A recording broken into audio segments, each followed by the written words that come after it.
नया साल का गाना सुनेगा? हाँ सुना, नए साल का सुना। सुनेगा नया साल का? हाँ सुना दी। नया साल का? हाँ सुना।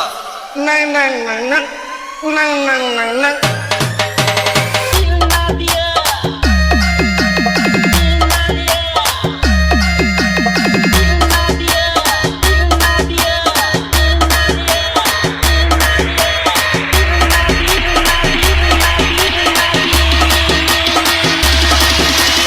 बहुत तेज हो रहा है, बहुत तेज हो रहा है।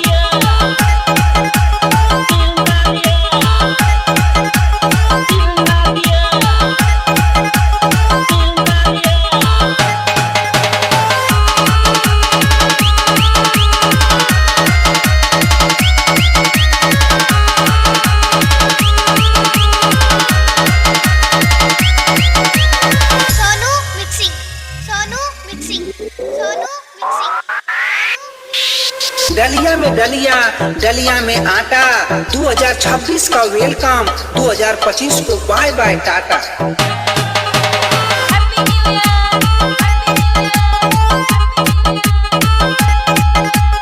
नए साल की बधाई, नए साल की बधाई, नए साल की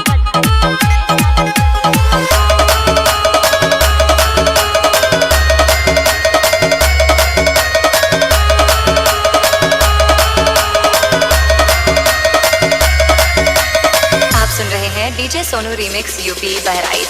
आलू सड़े सड़े, टमाटर सड़े सड़े, आलू सड़े सड़े, टमाटर सड़े सड़े, नया साल मुबारक, रजाई में पड़े पड़े।